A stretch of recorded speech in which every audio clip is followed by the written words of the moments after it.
Hello friends, ఏంటండో అందరు బాగున్నారా? ఈరోజు నోరూరించే ములక్కాయ నిల్వ పచ్చడి చూపించబోతున్నానండి. రెసిపీ టేస్ట్ అయితే చాలా బాగుంటుందండి. రెసిపీ మొదలు పెడదాం. ముందుగా ములక్కాయల్ని కట్ చేసుకొని బాగా వాటర్లో కడిగి ఇలా చూపించిన విధంగా ఎండబెట్టుకోవాలండి. బాగా వాటర్ లేకుండా ములక్కాయ ముక్కల్లో. తర్వాత మెంతులు, పచ్చెనపప్పు, ఆవాలు, జీలకర్ర అన్నీ మిక్స్ చేసి ఉన్నాయండి. తర్వాత పొట్టు తీసిన ఉల్లిపాయ రెబ్బలు, ఎండుమిర్చి, కరివేపాకు ఇలా కట్ చేసి పెట్టుకున్న ములక్కాయ ముక్కలను తీసుకోవాలండి. ఇలా బాగా తర్వాత ఒక ప్యాన్లో ఇందాక చూపించిన మిక్సింగ్ శనగపప్పు, ఆవాలు మొత్తం వేసుకోవాలండి. తర్వాత మెంతులు, సరిపడినంత మెంతులు వేసి దోరగా వేగనివ్వాలండి. ఇలా చూపించిన విధంగా ఇలా దోరగా వేగినాయి కానీ ఎంత దోరగా వేగితే అంత టేస్ట్ ఉండిద్దండి పచ్చడి. వీటిని ఒక మిక్సీ జార్లో వేసుకోవాలండి. మిక్సీ జార్లో వేసుకొని తగినంత చింతపండు వేసుకోవాలి. పెద్ద నిమ్మకాయ సైజ్ అంత చింతపండు అండి ఇది. వేసి బాగా మెత్తగా పొడిలాగా గ్రైండ్ చేసుకోవాలి. ఇలా చూసారా, ఇలా మెత్తగా గ్రైండ్ చేసుకోవాలండి. తర్వాత ఒక ప్యాన్లో ఆయిల్ వేసుకొని తాలింపు గింజలు, మినప్పప్పు కొంచెం లైట్గా చిటపటలాడాలండి.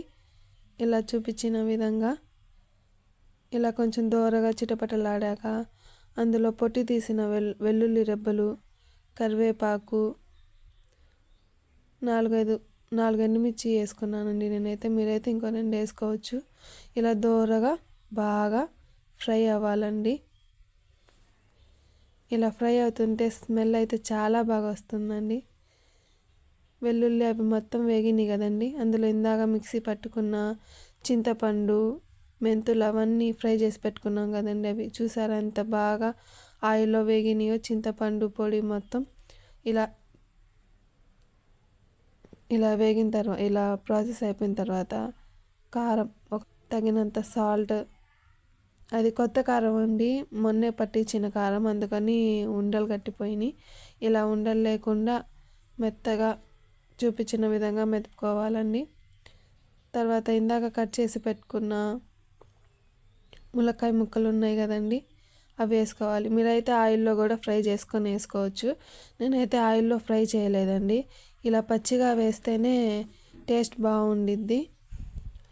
ఇలా ఉప్పు కారంలో బాగా కలిపిన తర్వాత ఇందాక ఫ్రై చేసి పెట్టుకున్నాం కదండి చింతపండు, మెంతులు, తాలింపు గింజలు అన్నీ బాగా వేగినాయి కదండి ఆయిల్లో. అది మొత్తం ఇలా ముక్కకి పట్టేలాగా బాగా కలపాలండి.